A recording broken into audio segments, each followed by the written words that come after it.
Creations JP3. ಬನ್ನಿ, ಇವತ್ತು ನಿಮಗೆ ತುಂಬ ಸುಲಭವಾಗಿ ರುಚಿಯಾಗಿ ಚಿಕನ್ ಗ್ರೇವಿ, ಲಿವರ್ ಗ್ರೇವಿ ಮಾಡೋದು ಹೇಳ್ಕೊಡ್ತೀನಿ.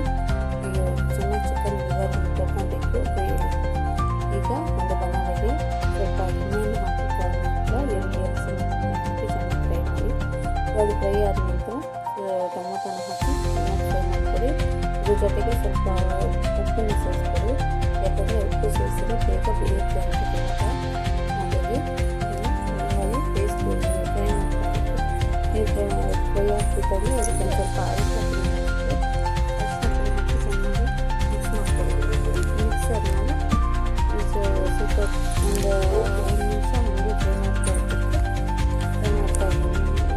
ಅದಾದಮೇಲೆ ಜಿಂಜರ್ ಗಾರ್ಲಿಕ್ ಪೇಸ್ಟನ್ನು ಒಂದೂವರೆ ಸ್ಪೂನ್ ಅಷ್ಟು ಹಾಕಿ ಚೆನ್ನಾಗಿ ಮಿಕ್ಸ್ ಮಾಡಿಕೊಂಡು ಲೋ ಫ್ಲೇಮಲ್ಲಿ ಫ್ರೈ ಮಾಡ್ಕೊಳ್ಬೇಕು. ಇದು ಸ್ವಲ್ಪ 1-2 ನಿಮಿಷ ಹಾಗೆ ಇರಲಿ. ಅದಾದಮೇಲೆ ಈಗ ಸ್ವಲ್ಪ ಚಿಕನ್ ಪುಡಿ ಹಾಕ್ತಾ ಇದ್ದೀನಿ ನೋಡಿ. ಚಿಕನ್ ಪುಡಿನ ಸೇರಿಸ್ಕೊಂಡು ಫ್ರೈ ಮಾಡಿ, ಯಾಕಂದರೆ ಈಗ ಕುದಿಯೋದು ಹಾಕಿದರೆ ಅದು ಟೇಸ್ಟ್ ಕೊಡೋದಿಲ್ಲ. ಹಾಗಾಗಿ ನಾನು ಇದರೊಟ್ಟಿಗೆ ಹಾಕ್ಕೊಂಡು ಫ್ರೈ ಮಾಡ್ಕೊಂಡು ಆಮೇಲೆ ನಾನು ನೀರು ಹಾಕ್ಕೊಳ್ಳೋದು. ಈಗ ನೋಡಿ ಗ್ರೇವಿ ಎಷ್ಟು ಚೆನ್ನಾಗಿದೆ ಅಲ್ವಾ.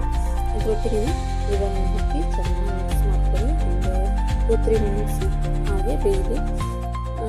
ಯಾಕಂದರೆ ಅದರಲ್ಲಿ ಖಾರ ಉಪ್ಪು ಎಲ್ಲ ಎಳ್ಕೊಬೇಕಲ್ಲ, ಹಾಗಾಗಿ ಅದಕ್ಕೋಸ್ಕರ ಹಾಗೆ ಬಿಡಬೇಕು. ಈಗ ನೋಡಿ ಚೆನ್ನಾಗಿ ಮಿಕ್ಸ್ ಮಾಡ್ಕೊಳ್ತಾ ಇದ್ದೀನಿ. ಈಗ ಅದನ್ನು ಮುಚ್ಚಿಡ್ತಾ ಇದ್ದೀನಿ, ಯಾಕಂದರೆ ಅದು ಸ್ವಲ್ಪ ಬೆಂದಿರಲಿಲ್ಲ. ಹಾಗಾಗಿ ಈಗ 3/4 ಭಾಗ ಬೆಂದಿದೆ. ಈಗ ನೋಡಿ ಮಿಕ್ಸ್ ಮಾಡಿಕೊಂಡು ಇದಕ್ಕೆ ನಮಗೆ ಬೇಕಾದಷ್ಟು ನೀರನ್ನು ಹಾಕ್ಕೊಂಡು ಚೆನ್ನಾಗಿ ಸೌಟಲ್ಲಿ ತಿರ್ಸ್ಕೊಳ್ಳಿ, ಮಿಕ್ಸ್ ಮಾಡ್ಕೊಳ್ಳಿ.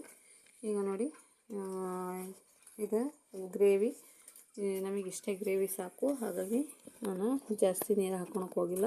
ನೀರು ಮಾಡಿದ್ರೆ ಅದು ತುಂಬ ಚೆನ್ನಾಗಿರೋದಿಲ್ಲ. ಇಷ್ಟೇ ಗ್ರೇವಿ ಸಾಕು. ಈಗ ನೋಡಿ ಎಷ್ಟು ಕಲರ್ಫುಲ್ಲಾಗಿ ಗ್ರೇವಿ ರೆಡಿಯಾಗಿದೆ ಅಂತ. ಈಗ ಇದು ಬೆಂದಿದೆ. ಇದಕ್ಕೆ ನಾನು ಈಗ ಕೊತ್ತಂಬರಿ ಸೊಪ್ಪನ್ನು ಆ್ಯಡ್ ಮಾಡ್ಕೊತಾ ಇದ್ದೀನಿ. ನಮ್ಮ ರುಚಿಯಾದ ಲಿವರ್ ಗ್ರೇವಿ ರೆಡಿ ಆಗ್ತಿದೆ. ಈಗ ನೋಡಿ ಇದು ಚಪಾತಿ ಹಾಗೆ ಪೂರಿ ಹಾಗೆ ರೈಸಿಗೆ ಕೂಡ ತುಂಬ ಚೆನ್ನಾಗಿರುತ್ತೆ. ಎಷ್ಟು ಚೆನ್ನಾಗಿರುತ್ತೆ, ನೀವು ಒಂದು ಸತಿ ಟೇಸ್ಟ್ ಮಾಡಿ ನೋಡಿ. ನಿಮಗೆ ಇಷ್ಟ ಆದರೆ ಈ ವಿಡಿಯೋಕ್ಕೆ ಲೈಕ್ ಮಾಡಿ, ಹಾಗೂ ನಮ್ಮ ಚಾನಲ್ ನಮ್ಮ ಕ್ರಿಯೇಷನ್ಸ್ JP3 ಚಾನಲ್ಗೆ ಸಬ್ಸ್ಕ್ರೈಬ್ ಮಾಡಿ ಅಂತ ಕೇಳ್ತಾ ಇದ್ದೀನಿ. ಇನ್ನೂ ಚೆನ್ನಾಗಿರೋ ವೀಡಿಯೋಗಳನ್ನೆಲ್ಲ ಅಪ್ಲೋಡ್ ಮಾಡ್ತಾಯಿದ್ದೀನಿ. ಪ್ಲೀಸ್ ಸಪೋರ್ಟ್ ಮಾಡಿ ಅಂತ ಹೇಳ್ತೇನೆ. Thank you for the watching.